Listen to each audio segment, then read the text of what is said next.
नमस्कार, मैं हूं ब्रजेश श्रीवास्तव और आप देख रहे हैं आप सबका पसंदीदा शो टॉक विद ब्रजेश। 2024 के चुनाव से पहले सियासी दलों में सरगर्मियां बढ़ गई हैं। उत्तर प्रदेश की सियासत में इस वक्त अखिलेश यादव यानी समाजवादी पार्टी खासी एग्रेसिव मोड में नजर आ रही है। अखिलेश यादव उत्तर प्रदेश में न सिर्फ अपनी सियासी जमीन को मजबूत करने की कोशिशों में जुटे हैं, बल्कि इसके साथ ही वो दूसरी पार्टियों की जमीन को कमजोर करना चाहते हैं। अखिलेश यादव का बीएसपी पर ताजा तरीन नया हमला अब विवाद की वजह बन गया है। अखिलेश यादव ने एक बयान दिया। अखिलेश यादव ने कहा कि बहुजन समाज पार्टी के टिकट बीजेपी कार्यालय में तय होते हैं और वो जीतने के लिए तय नहीं होते, बल्कि समाजवादी पार्टी के प्रत्याशियों को कैसे हराया जाए इसके लिए बीएसपी के टिकट तय होते हैं। उसके बाद बीएसपी बौखला गई है। बीएसपी ने पलटवार किया। मायावती के भतीजे आकाश ने पलटवार करते हुए कहा कि अखिलेश यादव जी, आपकी हार के पीछे वजह सिर्फ यही है कि आपके चाचा ने आपकी इसी एरोगेंसी के खिलाफ चुनाव लड़ा था, इसलिए आपको हार का मुंह देखना पड़ा। यानी वार और पलटवार लगातार जारी है। इस बीच में सबसे बड़ी बात यह है कि समाजवादी पार्टी इस वक्त खासी एग्रेसिव मोड में नजर आ रही है। समाजवादी पार्टी ने उत्तर प्रदेश की 80 लोकसभा सीटों पर सहयोगियों के साथ चुनाव लड़ने का ऐलान कर दिया है।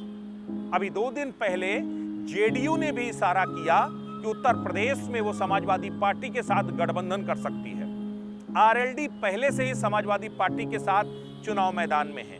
अपना दल कमेरावादी यानी पल्लवी पटेल की पार्टी वो अखिलेश यादव के साथ मिलकर के चुनाव मैदान में 2-2 हाथ करेगी और इसके साथ चंद्रशेखर भीम आर्मी चंद्रशेखर भी अब वो भीम आर्मी जो 2022 में जिसको अखिलेश यादव ने अपने साथ लेने से भी गुरेज कर दिया था, वो अब 2024 में अखिलेश यादव के साथ मिल करके लोकसभा का चुनाव लड़ सकते हैं। यानी कि अखिलेश यादव ने उत्तर प्रदेश में बीजेपी को घेरने के लिए पूरी जमीन तैयार की है, पूरे समीकरण तैयार किए हैं। लेकिन इसमें जो समाजवादी पार्टी की राह का सबसे बड़ा रोड़ा अगर कोई है तो बहुजन समाज पार्टी है।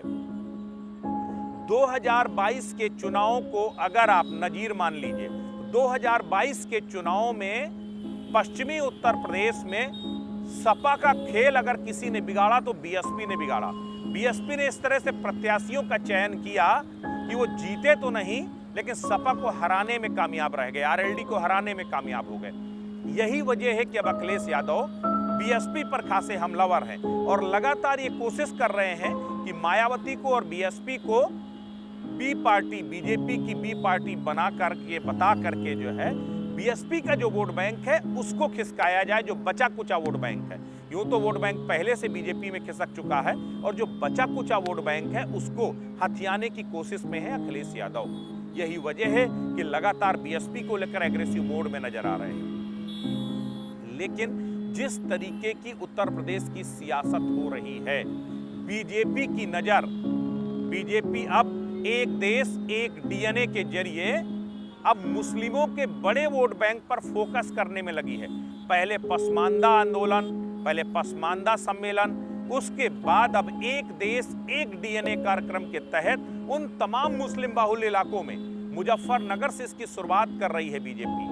आजमगढ़ के वो तमाम सैकड़ों हजारों की तादाद में मुस्लिम इस सम्मेलन में शामिल होंगे। यानी कि ओवरऑल आप देखिए तो एक तरफ जहां बचा हुआ दलित वोट बैंक बीएसपी से तोड़कर सपा अपने पाले में करने की कोशिश कर रही है, तो वहीं बीजेपी सपा के उस मुस्लिम वोट बैंक को तोड़ करके अपने पाले में करने की कोशिशों में लगी है। तो ये जो जोड़ तोड़ की सियासत है, ये उत्तर प्रदेश में इस वक्त उत्तर प्रदेश की सियासत को बेहद ही इंटरेस्टिंग मोड़ पर ला करके खड़ा कर दिया है। ओबीसी वोट बैंक को घेरने की कोशिश कर रहे हैं अखिलेश यादव। लगातार बीजेपी को ओबीसी वोट बैंक के खिलाफ खड़ा करने की कोशिश हो रही है। लेकिन इस बीच निकाय चुनाव से पहले ओबीसी कमीशन की रिपोर्ट आ गई।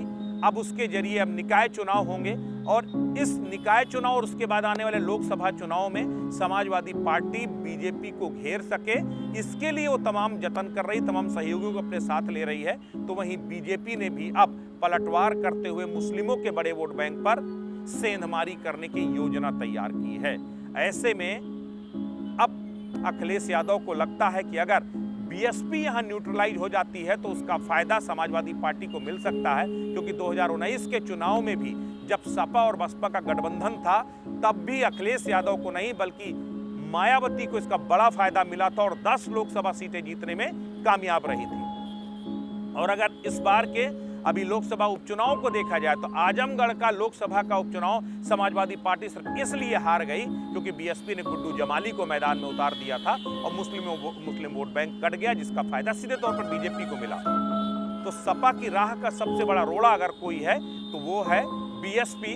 इसलिए अखिलेश यादव चाहते हैं कि बीएसपी को जो है पूरी तरीके से न्यूट्रलाइज कर दिया जाए और इसीलिए बीएसपी पर लगातार हमलावर हैं अखिलेश यादव। लेकिन इस सह और मात के खेल में, इस जोड़ तोड़ के खेल में कौन किस पर भारी पड़ेगा, कौन किसे खत्म कर पाएगा, कौन 2024 के चुनाव में खड़ा हो पाएगा, ये तो आने वाला वक्त बताएगा। लेकिन इस वक्त उत्तर प्रदेश की सियासत बेहद इंटरेस्टिंग मोड़ पर पहुंच गई है। नमस्कार।